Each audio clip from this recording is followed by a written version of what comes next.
Kayla Moore walked quickly across the dusty army base, her boots kicking up small clouds with every step. She was a young military medic, just 26 years old, but already people whispered her name with mixed feelings. Some said she was too smart for her own good. Others said she was brave but reckless. What no one could deny was that Kayla cared more than anyone else. She didn't come from a military family. She grew up in a small town with a mother who cleaned schools and a father who drove a truck. But Kayla always wanted to help people. She studied hard, became a nurse, then signed up to serve as a medic. Not for the glory, not for the medals, but because she believed soldiers deserved someone who wouldn't give up on them. Now she was stationed in a war zone far from home. The heat was intense, the days long, the nights filled with explosions in the distance. She had treated broken bones, stitched bullet wounds, and comforted dying men. She followed the rules, stayed in her place. Until that one terrible day, it began with a whisper. A group of 340 Marines had been sent on a special mission deep into enemy territory. The plan was secret, the route risky, but they were the best. No one expected them to fail. But then the reports came in. Silence. The last message from the unit was a broken radio call, full of static and panic.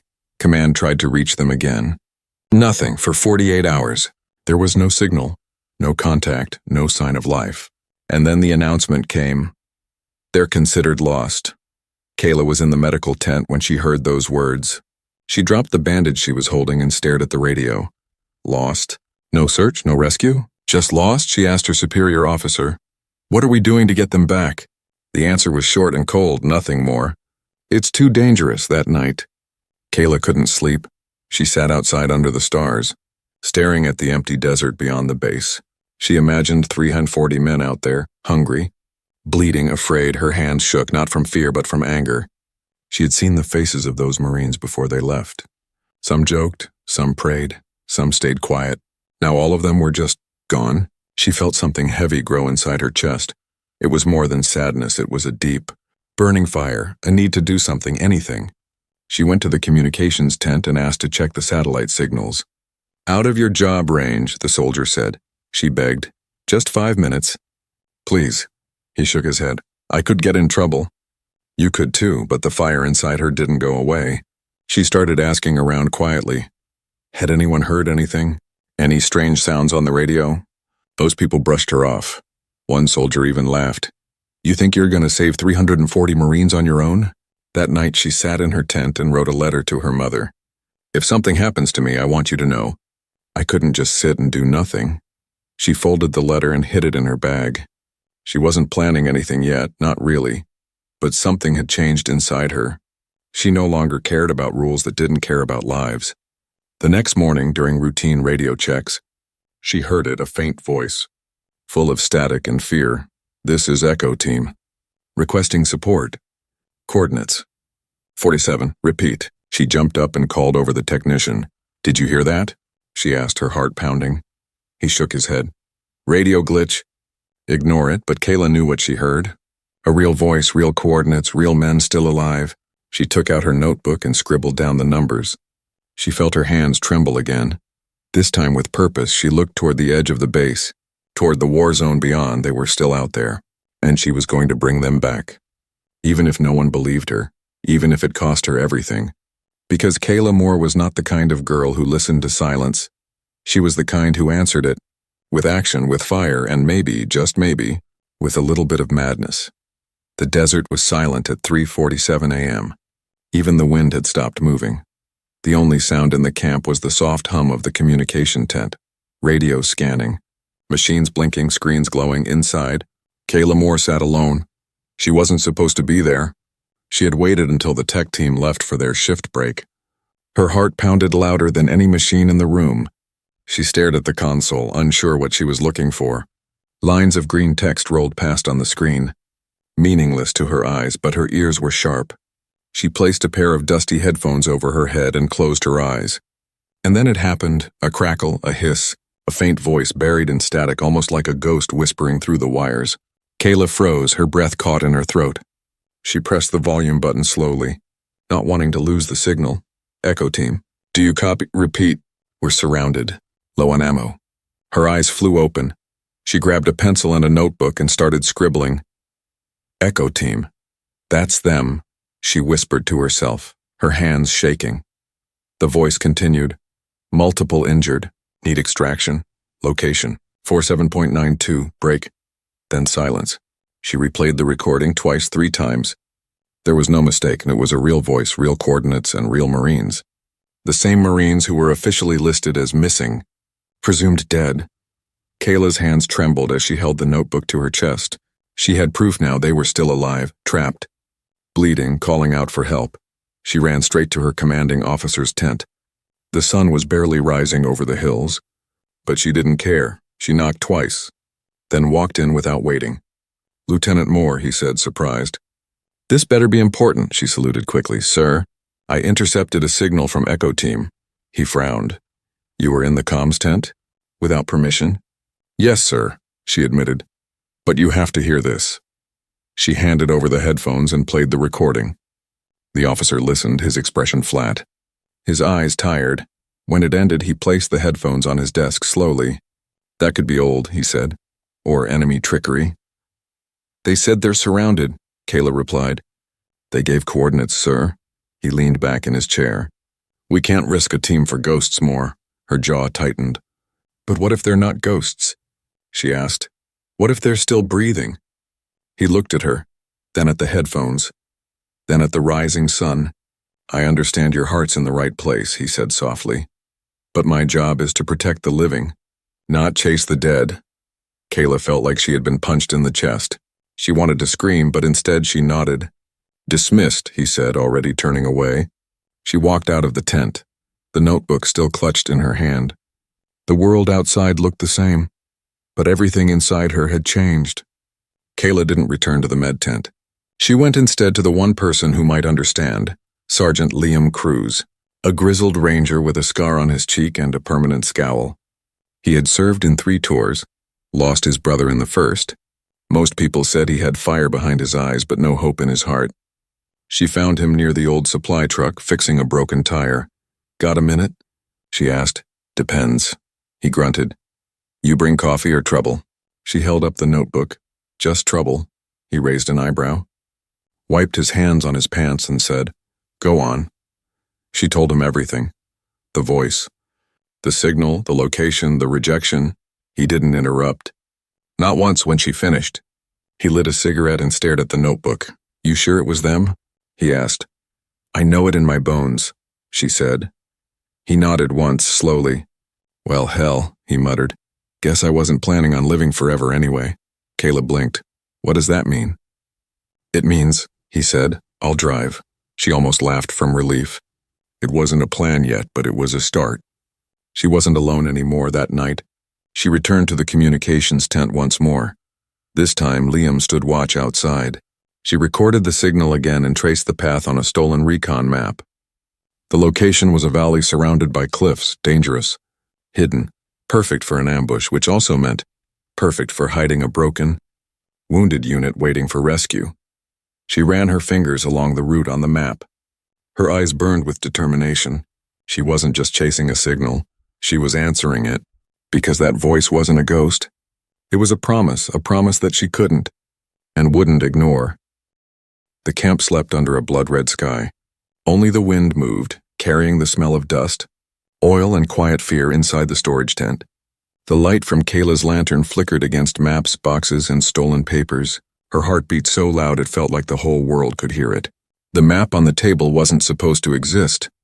It was marked, top secret, command use only. But there it was, right in front of her, stolen from the operations tent an hour ago. Liam Cruz stood beside her, his arms crossed, his eyes following every move she made.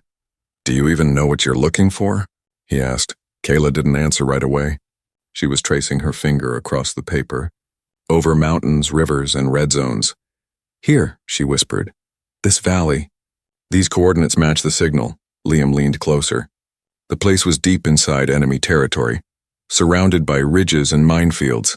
Damn, he muttered. That's suicide. Kayla looked up, her eyes fierce. Then we'll die trying. Liam gave a small laugh, not out of amusement, but disbelief. You really think the 2 of us can reach 340 Marines with 1 stolen truck and a few bags of supplies? Kayla's voice was calm. No, I think the two of us can start something. For a long moment, neither of them spoke. Outside, the desert wind howled through the metal fences. Kayla leaned closer to the map. She circled the valley with a red marker, then drew the safest possible route through the dunes. It was long, risky, and full of danger. But it was their only chance. Liam rubbed the back of his neck. You realize if command finds out, it's not just a court-martial. They'll brand you a traitor. I'm not afraid of losing my badge, she replied. I'm afraid of doing nothing. Her words hung in the air like a storm waiting to break. Liam stared at her, really stared, not at her uniform, but at the fire in her eyes. It reminded him of something he'd lost years ago. Courage. He sighed. All right, Lieutenant, let's see what kind of hell we're walking into. They spent the next hour studying every inch of the terrain. The valley had 3 possible entry points, all dangerous. The northern path was covered by enemy snipers. The southern one had active mines. The western pass, narrow and rocky, was their only chance. Kayla pointed to it. We'll take this route. Move at night, no lights, no radio. Liam nodded slowly. We'll need fuel, food, medical gear, and silence. Silence we have plenty of, she said with a faint smile. At dawn, the two of them sneaked into the supply depot. Kayla carried a clipboard pretending to check medical boxes. Liam followed, acting casual but alert. They loaded crates into a transport truck and water. Rations, medicine, morphine, field kits, even old rifles that no one would miss. Every move felt like a sin, every sound felt too loud. Kayla's hands shook when she lifted the final box. She wasn't afraid of dying. She was afraid of failing. When the truck was full, Liam covered everything with old tarps. He looked at her. Once we leave this gate, there's no going back. Kayla met his eyes. Then let's not look back. They climbed into the truck, the sky still pale and sleepy. The guards at the gate barely looked at them. 2 soldiers on an early delivery run, nothing unusual. Liam gave a lazy wave. The guard yawned and waved back, and just like that, they were out. The camp disappeared behind them, swallowed by the desert. The road ahead was endless, a stretch of gold dust and shadows. Kayla leaned against the window, holding the map tightly. Every few minutes, she looked at it again, afraid she'd lose her courage if she stopped. Hours passed, the sun rose higher. The heat turned brutal. They drove through ghost towns, empty tanks, and wrecked planes half buried in sand. Liam stayed silent most of the way. Finally, he asked, Why you? Why risk everything for men you don't even know? Kayla looked at him and said softly, Because when I joined, I promised to save lives. Not only when it's easy, but especially when it's impossible. He didn't reply, but his grip on the wheel tightened. That was answer enough. As the night returned, they reached a ridge overlooking a dark valley. It matched the coordinates perfectly. Through her binoculars, Kayla could see smoke, flashes of light, maybe even movement, she gasped. They're there. Liam took the binoculars, his face hardened. Then we better hurry before hell wakes up. They turned off the headlights and started the descent. The truck rattled, rocks sliding under its wheels. Every bump felt like a heartbeat. Every shadow like a warning. Kayla whispered a prayer. Not for safety, but for strength. Strength to do what no one else would, because in that moment, she wasn't just a medic or a soldier. She was a lifeline, a single thread of hope stretching into the darkest part of the world, and the map no one was supposed to see had become the path to 340 souls who still had a chance to come home. The sun had just dipped behind the dunes when Kayla and Liam rolled their truck out of the canyon. The old engine rattled, the headlights off, and the silence around them felt heavy. It was the kind of silence that didn't belong to peace, and it belonged to danger. The road was nothing more than cracked earth and memories of old battles. Empty shells glinted in the sand like tiny mirrors. Kayla held the map tightly in her lap, her finger tracing their route again and again. Her voice was calm, but her heart was racing. If we follow this ridge, we can avoid the main road, she said. Liam nodded, keeping his eyes ahead, and run straight into the dark. The truck bounced violently over rocks, every jolt reminding them how far they were from safety. Behind them, the camp lights were now only a faint glow, a memory fading into the desert. They were officially gone. No orders, no backup, no permission. Just 2 people chasing the impossible. Hours passed, the desert stretched endlessly. Kayla could barely feel her fingers. The steering wheel was hot from the day's heat, cold at night. Liam finally stopped the truck near a ridge and killed the engine. The sound of silence came back again, Louder than any noise. Rest, he said, tossing her a canteen. Kayla took a sip and nodded. We're close. Maybe 5 miles from the coordinates. Liam leaned back, lighting a cigarette. The glow briefly lighting his scarred face. You ever done something this stupid before? He asked. Kayla smiled tiredly. I joined the army, didn't I? They both laughed softly, not out of joy, but because laughter was the only way to stay human. Suddenly the radio crackled, both of them froze. A voice came through, faint, broken, and terrified. Anyone? We're losing people. Can anyone hear me? Kayla leaned forward. This is Echo Team, right? It has to be them. She grabbed the receiver, her hands shaking. This is Lieutenant Kayla Moore. We're coming for you, hold on, static answered her. Then silence again. She stared at the radio, praying it would speak again. Liam turned off the cigarette and said quietly, They're still fighting. We better move. They started the engine and rolled forward. No headlights, only the moon guiding them. The desert wind began to howl, carrying the smell of smoke. Kayla saw flashes on the horizon, faint explosions. The valley was ahead, hidden between cliffs that looked like broken teeth. As they approached, Liam slowed down. He whispered, There, and pointed through the cracked windshield. They saw movement, shadows crawling near a burned tank. At first, Kayla thought they were enemies, but then one of the figures waved weakly. A Marine covered in blood and dust. Kayla jumped out before the truck even stopped. Her boots sank into the sand as she ran forward. I'm here, she shouted. The Marine collapsed into her arms, whispering, We thought you forgot us. She shook her head, tears burning her eyes. Not a chance. Liam joined her, scanning the area. There were more, dozens of them, hidden among rocks, wounded, hungry, silent. Their eyes looked empty until they saw the red cross on her uniform. Medic, one of them whispered. She's real. Kayla knelt beside the nearest soldier and started patching his wounds.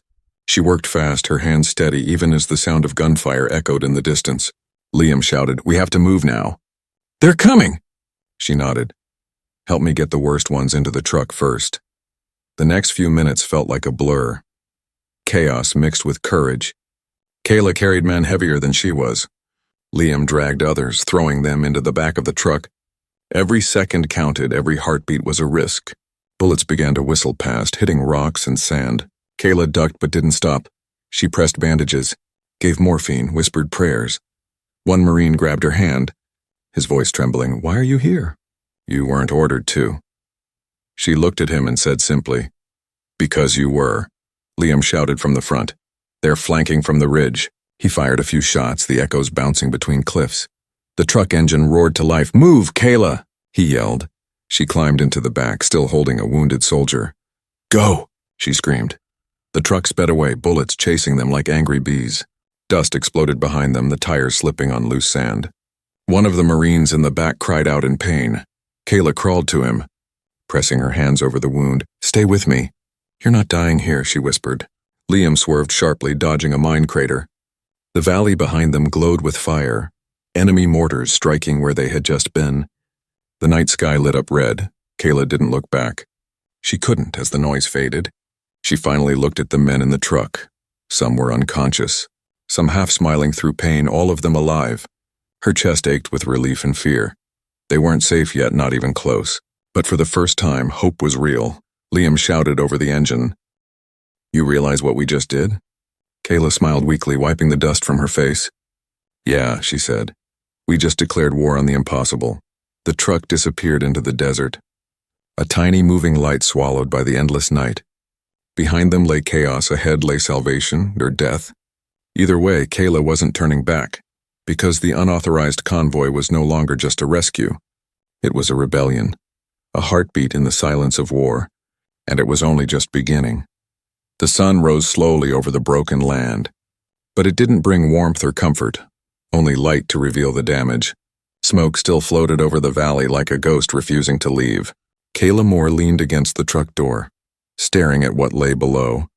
Her breath caught in her throat. From the ridge, the valley looked like a graveyard. Burned vehicles, shattered helmets, twisted metal.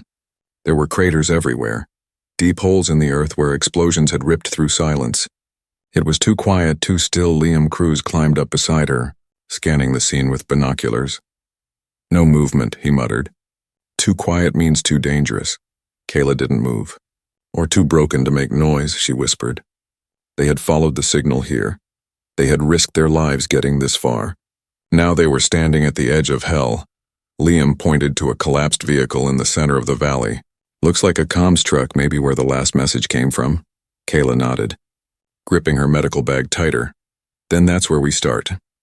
They drove the truck slowly into the valley. Each bump felt like a warning.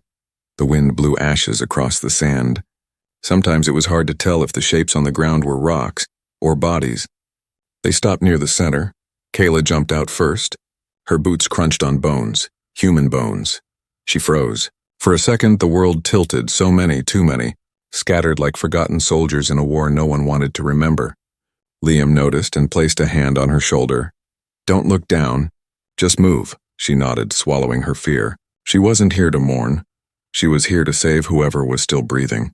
They searched for hours. Most of the bodies were already gone, lifeless, cold beyond help. But then, beneath a piece of broken metal, Kayla heard a sound, a soft cough, almost too faint to notice. She dropped to her knees, pulling away debris. And there he was, a Marine barely conscious, his uniform soaked in blood. He opened one swollen eye and tried to speak. Kayla leaned close. Don't talk, I've got you. She worked fast, cleaning the wound, wrapping gauze, giving morphine. The man held onto her sleeve like a child. Thought no one was coming, he whispered. We're here now, she said. You're not alone anymore, Liam called out from behind a wall of sandbags. I've got more over here, 6 of them. Alive. Kayla ran to him, her heart racing. What she saw stole her breath. 6 Marines lay in a half-dug trench, hidden under blankets of dirt and branches. Their faces were hollow, eyes sunken, lips cracked. One of them was missing a leg. Another had burns across his back.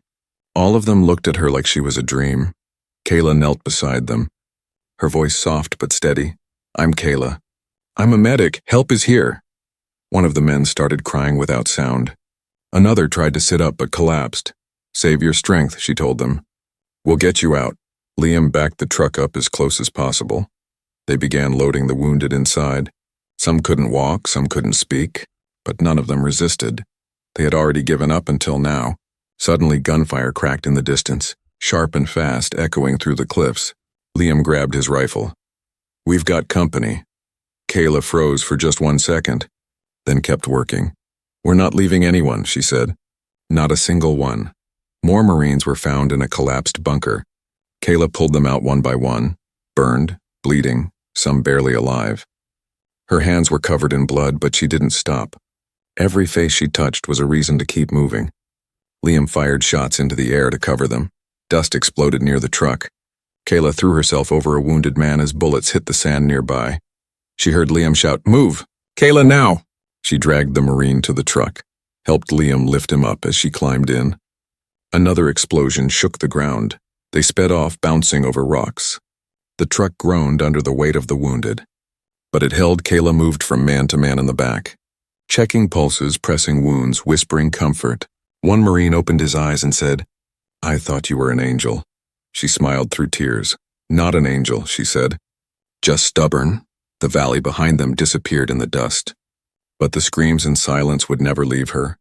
She had seen war before, but this was something else. It wasn't just death, it was abandonment. And she had broken that curse with her own hands. As they drove toward the uncertain horizon, Kayla whispered a promise to the broken men around her. You're going home. And for the first time, they believed it. The truck roared across the desert like a wounded animal. Its wheels kicked up clouds of dust. Its engine groaned with the weight of hope. Inside the back, Kayla moved between bodies that barely clung to life. The rescued Marines were packed tightly, shoulder to shoulder, most of them unconscious or whispering in pain. Liam Cruz drove with both hands gripping the wheel like it was his last connection to the world. He didn't speak, didn't blink much either. Every bump on the road could break a bone or flip the truck. But slowing down wasn't an option. Kayla checked the first Marine. His lips were dry, his pulse slow. She poured a few drops of water into his mouth and wrapped his bandage tighter. Stay with me, she said softly. She moved to the next one and the next, never stopping. Outside, the sun was climbing again. The heat made the metal inside the truck feel like fire. Sweat ran down Kayla's face, mixing with dirt and blood. She tore off her sleeves to make new bandages, The medical kit was almost empty. Liam called from the front. "We've got a problem." She pushed open the hatch and looked ahead. A small canyon lay before them, the only pass wide enough for the truck. But it was blocked. 3 destroyed vehicles lay across the path. "Burnt and black like bones, we can't go around," Liam said. "Too many rocks," Kayla bit her lip. "Then we clear it." They jumped out and began pushing debris. Every minute wasted could cost a life. Suddenly, a bullet hit the dirt near Kayla's boot. She dropped flat, heart pounding. Liam shouted, "Sniper!" They ducked behind the truck. The desert fell silent again, except for the soft cry of a wounded Marine in the back. Liam peeked out and fired one shot toward the ridge. The sniper stopped, maybe gone, maybe waiting. Kayla didn't care. She ran to the last burning vehicle and shoved it with all her strength. Liam joined her, muscles straining. Together they rolled it just far enough. "Move now," she shouted, jumping back into the truck. The tires screamed as Liam drove through the narrow opening. Another shot echoed, hitting the mirror. Then they were through. Kayla dropped to her knees in the back. 2 more Marines were unconscious now. She shook one gently, pressed 2 fingers to his neck. Weak pulse, but still there. She held his hand and whispered, "Not yet. Stay with me." The road ahead turned worse, cracks split the ground, and the truck bounced like a ship in a storm. Liam's hands bled from gripping the wheel too tightly. He glanced back. "How bad?" Kayla replied. "We're losing them, one by one." They drove through the second night without sleep. Kayla's body ached, her mind foggy, but she refused to close her eyes. One Marine began to scream, a deep, raw sound from his chest. Nightmares. Kayla held him, cradled his head. "You're safe," she whispered. "You're going home." Fuel ran low. The truck began to stutter, coughing like it was alive and tired. Liam cursed under his breath. 10 miles. Maybe less. Kayla looked at the map, her finger trembling. "There's an abandoned outpost ahead," she said. "Maybe fuel, maybe a radio." They reached the outpost at dawn. Just broken buildings, rusted gates, and silence. Liam searched for fuel. Kayla searched for hope in one room. She found an old radio covered in sand. She turned the knobs, prayed silently, static then, a voice faint, crackling, but clear. "Identify yourself." Kayla grabbed the mic. "This is Lieutenant Kayla Moore. I have wounded Marines. We need evacuation immediately." Silence then. "We copy. Coordinates received. Sending support." She dropped the mic and burst into tears. Help was coming outside. Liam poured the last bit of fuel into the tank. "Radio?" he asked. Kayla smiled, exhausted. It worked. 30 minutes later, the sound of helicopters filled the sky. 3 black shadows descended like angels over the sand. Medics jumped out, loading the Marines into stretchers. Some were barely breathing. Some opened their eyes for the first time in days. One reached for Kayla's hand. "You didn't leave us," he whispered. She nodded. "Never." Liam stood beside her, arms crossed. "You think Command's gonna give us a medal or prison time?" he asked. Kayla looked at the helicopters, the wounded being saved, the sun rising over the desert. "I don't care," she said. "We did what had to be done," and in that moment, with the wind blowing dust around them and the nightmare slowly fading, they both knew something had changed forever. This wasn't just survival, it was sacrifice, it was courage. It was the longest road home, and they had walked it with blood, fire, and everything they had left inside. The helicopters lifted off slowly, carrying the last of the wounded Marines into the morning sky. Kayla Moore stood in the sand, watching them rise. Her arms were covered in dried blood, her eyes red from smoke and tears, but inside her chest, she felt something quiet and unshakable. Peace. Liam Cruz stood beside her, his face bruised, his uniform torn. Neither of them spoke for a while. The wind blew softly, like it was finally allowed to rest too. Then came the roar of a second convoy. Military jeeps and armored trucks surrounded them like a flood. Uniformed officers jumped out, weapons raised, shouting orders, "Hands up! Step away from the vehicle!" Kayla didn't flinch. She raised her hands slowly, her fingers sticky with dried medicine and dust. Liam raised his hands too, but his eyes rolled. "Told you," he muttered. "Prison time." They were pushed to the ground. Zip-tied and placed in the back of a jeep, Kayla didn't resist. She just looked back one last time at the valley behind them. Not with regret, but with pride. The ride back to base felt longer than the rescue itself. Nobody spoke to them. No one asked what they had done. No one asked why when they arrived. They were taken to a holding room. Plain walls. Metal chairs, cold silence. 2 guards stood by the door. Liam leaned back, arms crossed. At least give us coffee? No one laughed. An hour passed, then 2, finally. A high-ranking officer walked in, eyes sharp, medals heavy on his chest. He looked at them both like they were strangers from another world. You stole military property, he said. You disobeyed direct orders. You entered enemy territory without clearance, he paused. Then added, and you brought back 92 surviving Marines. Kayla sat still. Her heart didn't race anymore. She simply nodded. Yes. Sir? The officer stared at her. He pulled out a folder and placed it on the table. Inside were photographs. Images of wounded Marines in the truck. The destroyed valley. The first helicopter lifting off. We reviewed satellite footage, he said. We saw what you did. Kayla opened her mouth to explain, but he raised a hand, stopping her. No excuses.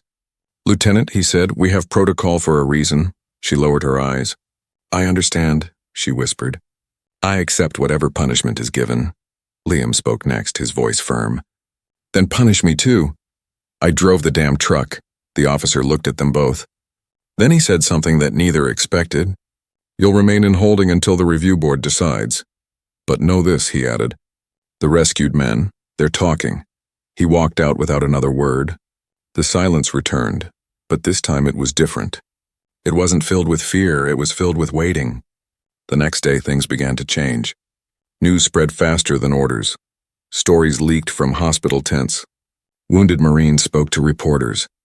To other soldiers, to anyone who would listen. They told of a young medic with dirt on her face and fire in her eyes. They told of a grumpy ranger who risked his life for men he'd never met. They told of a rescue mission that wasn't supposed to happen. But did, one Marine said. I don't remember much, but I remember her voice telling me I wasn't going to die. Another said, she came through fire and bullets to reach us. I thought I was hallucinating. A third simply cried and whispered. She came back. Soon the holding room door opened. A general stepped in, older, slower, but his presence filled the space. He looked at Kayla and Liam, then saluted them. Stand up, both of you, he said. They stood unsure, confused. The general handed Kayla a letter, unsealed. Official. Then turned to Liam and handed him another. Your cases are closed, he said. No charges. No court-martial. He took a breath, then added, You'll be honored at the next ceremony. Kayla blinked. Unable to speak, Liam scratched his head. Wait, are we getting medals? The general smiled slightly. Not just medals, he said. You're getting a place in history. That evening, Kayla sat alone near the edge of the base, watching the stars rise.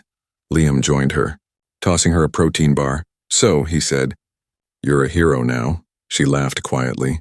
No. I'm just someone who listened to a voice no one else heard, he nodded. Well, next time you hear a ghost signal, don't forget to tell me. She smiled. You'll be the first to know. In the distance, music played softly. The rescued Marines were recovering, slowly, painfully, but they were alive. And they remembered, every single one of them, and because they remembered, the world would too. Kayla Moore stood in the middle of a crowded military base, but she felt completely still. The air smelled of sweat, diesel, and fresh uniforms. Soldiers gathered around her not because of orders, but because of respect across the courtyard. A ceremony platform had been set up. Flags waved gently in the breeze, medics, commanders, and rescued Marines lined the front rows. Liam Cruz leaned against a pole near the back, arms crossed, eyes watching. Kayla didn't care about the cameras or the news reporters. She didn't care about the shiny medals or the speeches being written in her name. She only cared that the 92 men she brought back were alive. The general stepped forward, holding a small box in both hands. He cleared his throat and spoke into the microphone. Today, we honor someone who disobeyed orders. He paused as the crowd grew quiet. Someone who risked not just her career, but her life. Someone who refused to leave her brothers behind. He opened the box slowly, revealing a silver medal. The Medal of Valor, he said. For Lieutenant Kayla Moore. Applause broke out like thunder. But Kayla didn't move right away. She looked toward the back, where Liam stood. He nodded once, slow and proud. She stepped forward, took the medal in her hand, but not for herself. She looked at the crowd, her voice calm but full of fire. I didn't do this alone, she said. I didn't do this to be thanked. I did this because I heard a voice. A voice no one else wanted to hear. The crowd went silent again. Her words weren't dramatic, but they hit harder than any speech. That night, after the ceremony ended, Kayla didn't go to the celebration. She sat alone under the stars behind the base. Her medal rested beside her boot in the sand. Liam found her there, carrying 2 cups of black coffee. No party for the hero? He asked, handing her one. She shook her head. Not tonight. He sat down beside her. They didn't speak for a while. Then he said, You know what the guys are calling you now? She raised an eyebrow.